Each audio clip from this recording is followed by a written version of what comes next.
trabalhando através dessa mensagem comigo, já deve ter uns 3 ou 4 meses que Deus colocou essa mensagem no meu coração, e eu quero compartilhar com vocês hoje. Assim como Deus já vem falando comigo, eu peço para Ele falar com vocês também nessa manhã, que seja não a minha mensagem, mas a mensagem de Cristo, a mensagem do Evangelho, venha falar com cada um nessa manhã. Abre comigo aí na sua Bíblia, em João, no capítulo 13, João 13.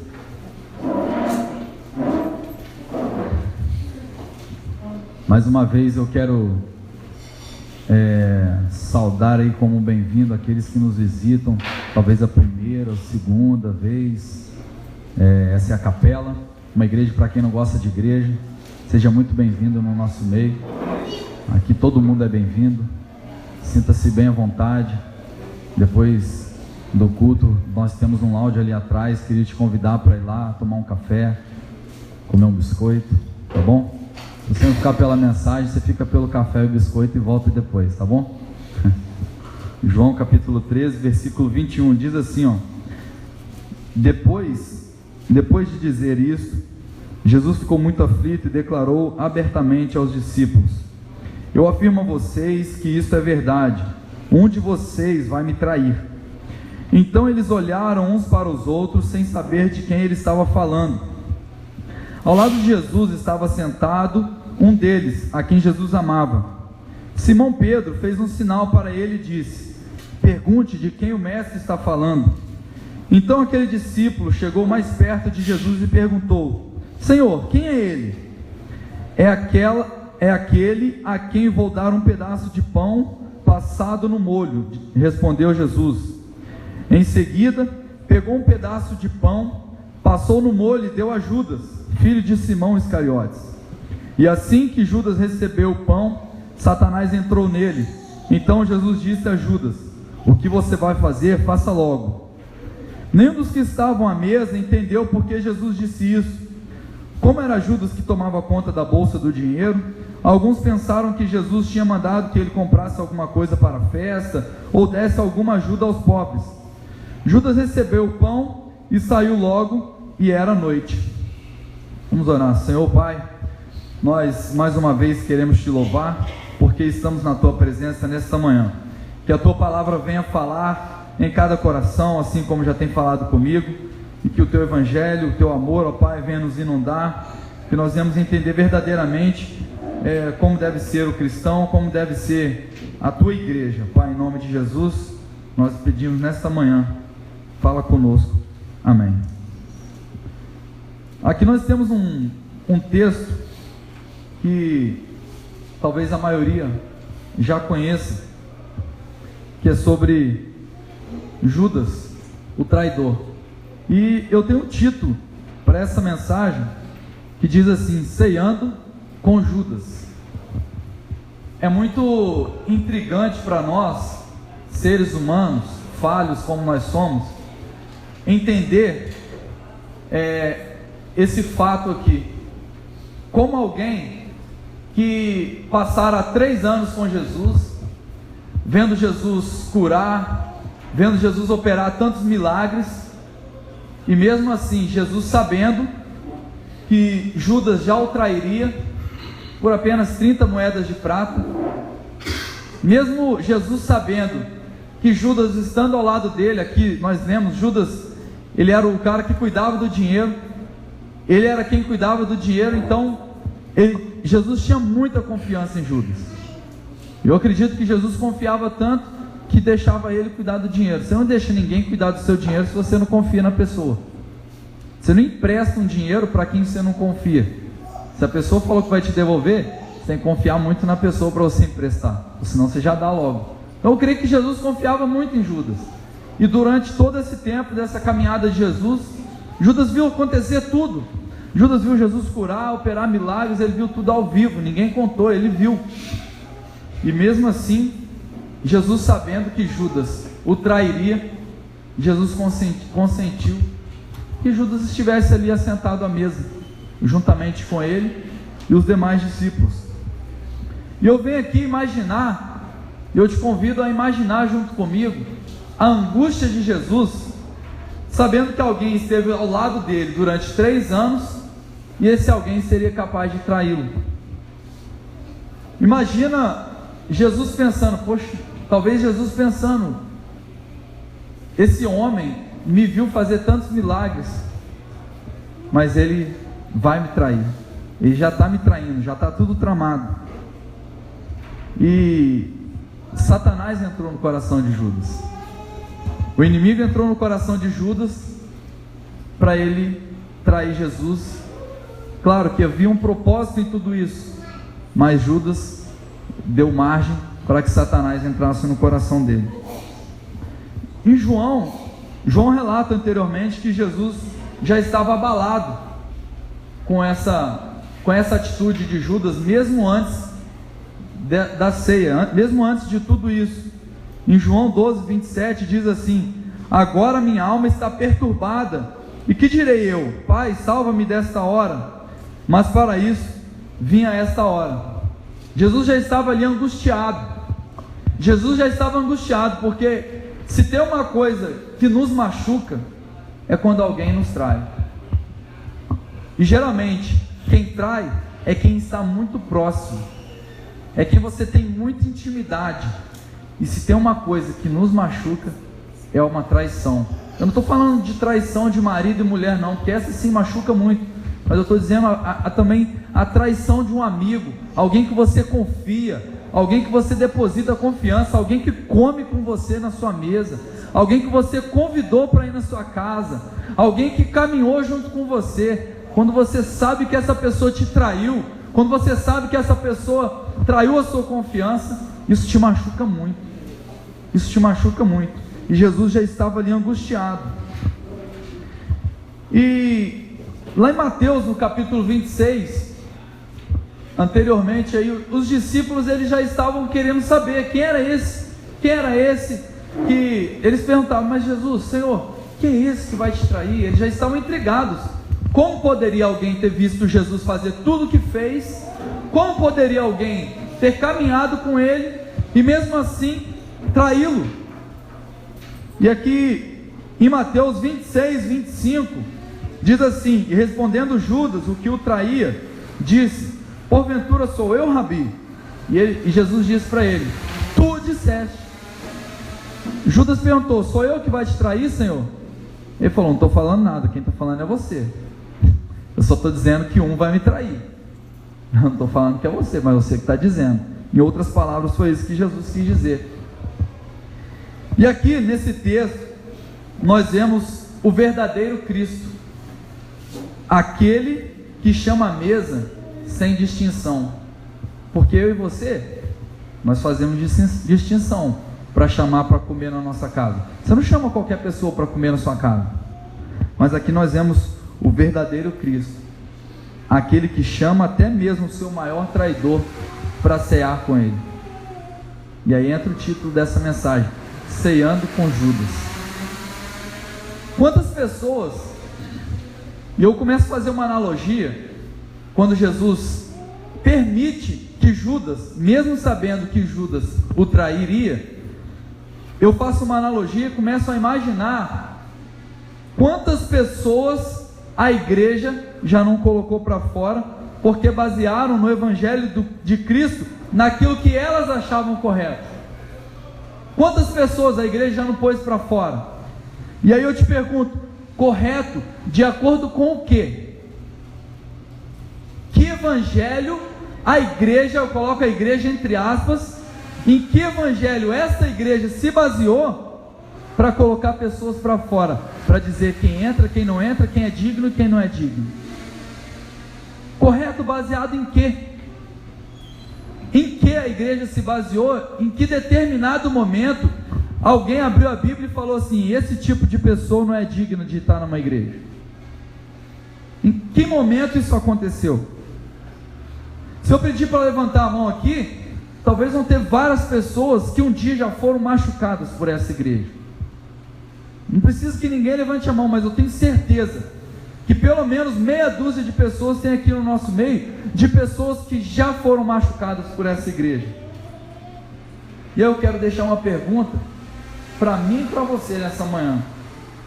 Qual vai ser a minha e a sua reação no dia que entrar por aquelas portas um mendigo, um maltrapilho, alguém fedendo? Qual vai ser a minha e a sua reação?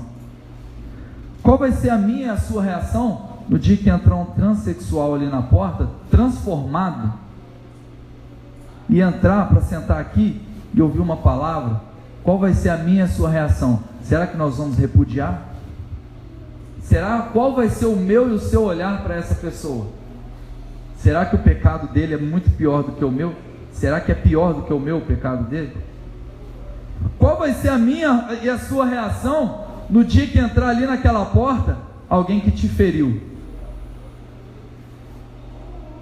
Isso é pesado.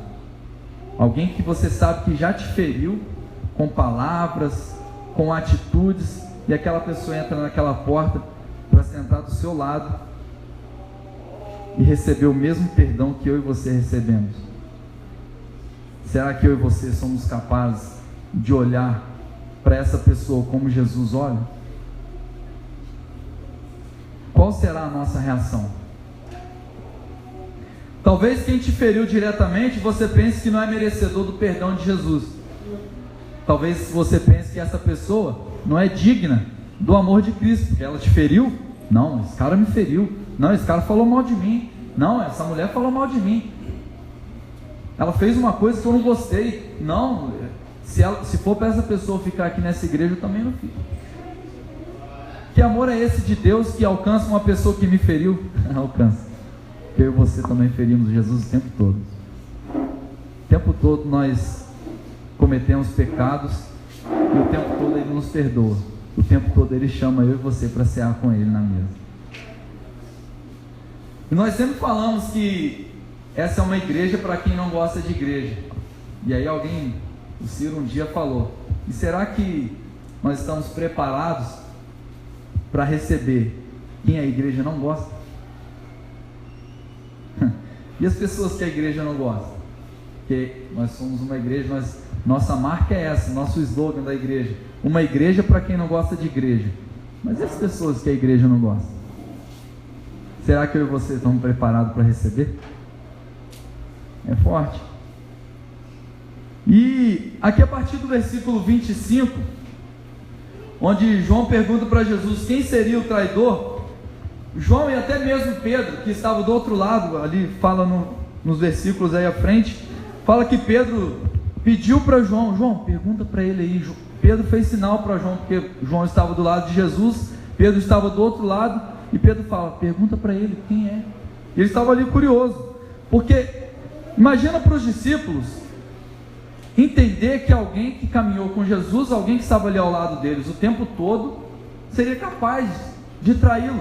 Eu imagino que na cabeça de Pedro ali, principalmente, estava passando assim: como pode Jesus, sabendo que um aqui vai traí-lo, não deu um jeito nesse cara até agora? Porque Pedro era assim, ele cortava a orelha, ele não tinha esse negócio não, ele tinha a mão mesmo, ele era muito doido. Ele era igual eu e você, às vezes a gente não pensa não. Talvez na cabeça dele estava assim: como que Jesus pode deixar alguém aqui no meio, já sabendo que o cara vai trair ele, já era do cara nem estar aqui, o cara não era para estar no meio de nós. E aí tem uma frase que eu ouvi, muito interessante, que diz assim: na mesa do Cristo, é Ele quem determina quem entra, quem sai, quem senta, quem não senta. Na mesa dele Ele convida a todos, porque Ele é o Senhor da mesa. Não sou eu nem você quem é o Senhor da mesa. Não é a igreja que determina quem senta e quem não senta. Ali na porta está ali a Bianca. Ela não fica ali com uma prancheta olhando assim, ó, deixa eu ver se seu nome está na lista, deixa eu ver se você pode entrar, deixa eu ver se você pode sentar na mesa, deixa eu ver se seu nome está aqui. Tem pulseirinha aí? Ali não tem uma pessoa fazendo cara crachá. A igreja tem que parar de achar que eu e você, nós temos que parar de pensar que lá no céu vai ter alguém, que a igreja não vai, no céu não vai ter um recepcionista igual festa de casamento, igual formatura, e quem não está com a pulseirinha, quem não está com o convitinho especial não entra. Nós não vamos ser porteiro do céu, e nem somos porteiro do céu para determinar quem entra e quem não entra. Quem determina quem entra e quem não entra é Ele, o próprio Cristo. E Ele morreu por todos nós. E é Ele quem determina quem entra e quem não entra. Naquele dia, é Ele que vai saber quem entra e quem não entra. Na igreja, todos entram. Todos entram. Porque a mesa, ela é para todos. É Cristo quem chama eu e você para sentar com Ele. Uma frase que eu ouvi, que ficou gravada para mim, eu acho muito interessante também, é que nós não queremos fazer você esquecer dos seus pecados, mas também não vamos ficar fazendo você lembrar dele o tempo todo, porque antes de você tem eu também sou pecador. Eu não vou ficar aqui apontando o pecado seu, dele, dela. Talvez se eu ficar apontando o seu pecado, você vai pensar que você é a última, é a pessoa mais pecadora do mundo, é a pior pessoa do mundo, mas antes de você tem eu. E aqui existe uma grande diferença de quem entende o Evangelho baseado nele e de quem não entendeu o Evangelho. Existe uma diferença de quem vive baseado no verdadeiro Evangelho e de quem não entendeu o Evangelho. Em Mateus, no capítulo 27, de 3 a 5, relata o momento em que Judas foi acometido de um grande remorso. Judas, ele sentiu um remorso tão grande que ele ele quis devolver as moedas que ele recebeu em troca de Jesus. Ele quis devolver. Ele teve ali, talvez alguns pensem que foi um arrependimento, mas na verdade ele foi acometido por um remorso. A Bíblia fala isso. E ali ele quis devolver. E ali Judas partiu para um momento final da sua vida. Judas vai e se mata, porque ele foi tomado de remorso. Jesus, antes da sua morte, ele disse que Pedro negaria 3 vezes. Ele falou: Pedro, você vai me negar 3 vezes. Isso realmente acontece. Mas ali em João, no capítulo 21, versículo 17, em Mateus 21, 17, Pedro demonstra arrependimento por ter negado a Cristo. Em João mesmo, João 21, 17, Pedro demonstra arrependimento por ter negado a Cristo. Se você quiser ler junto comigo, depois de Mateus 21, 17, eu vou ler aqui.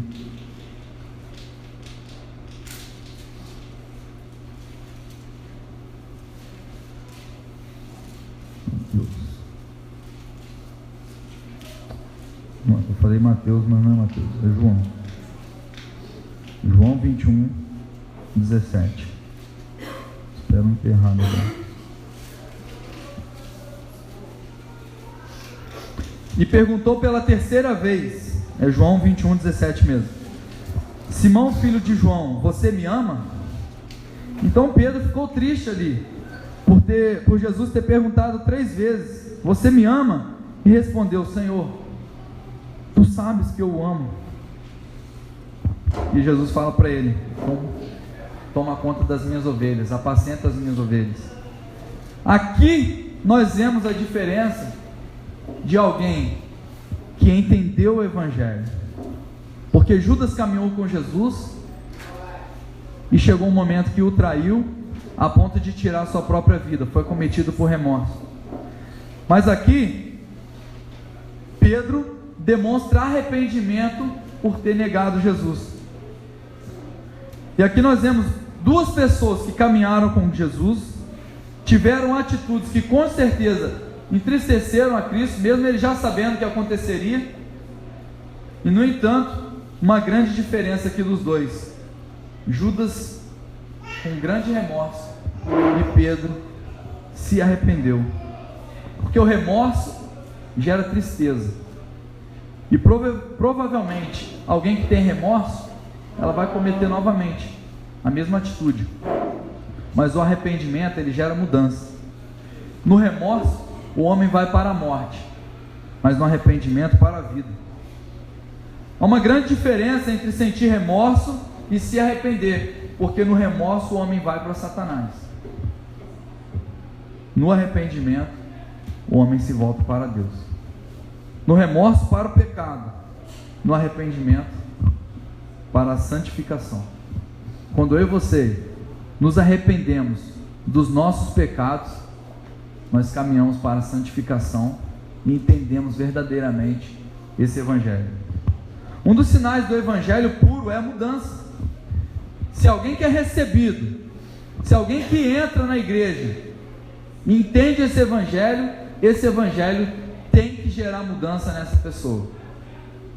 Se o Evangelho que você conheceu não gerou mudança na sua vida, você não conheceu o verdadeiro Evangelho de Cristo. Você não entendeu. Aqui Pedro e Judas, eles eram pecadores iguaizinhos. Judas não recebeu o Evangelho, Pedro recebeu. Judas não mudou, teve remorso. Pedro mudou, ele se arrependeu. Pedro se arrependeu. Jesus disse: vinde a mim, todos os que estáis cansados, e eu vos darei descanso. Jesus disse isso. Se você está cansado, vinde a mim, porque eu vou te dar descanso. Talvez você está cansado de uma vida angustiante. Talvez você está cansado de uma vida de pecado, longe dos caminhos de Deus. Talvez em alguns momentos você não consegue nem olhar no espelho, porque você se acha tão pecador que você não consegue nem se olhar no espelho. Você se acha às vezes tão pecador que você acha que você não é digno de entrar na igreja. Você mesmo se julga não ser digno do amor de Deus. Mas eu quero falar para você, o amor de Deus te alcança nessa manhã. O amor dele alcança a mim e a você. Não importa quantas vezes você pecou, não importa se você é um pecador, o que foi que você fez. Se você realmente se arrepender, ele está pronto para te perdoar. E ele está de braços abertos para te receber e dizer: vem, porque se você está cansado, coloca aqui em cima de mim que eu carrego. Ele está pronto para te receber. É ele que te chama para ter uma nova vida em Cristo, uma nova caminhada, uma vida de esperança.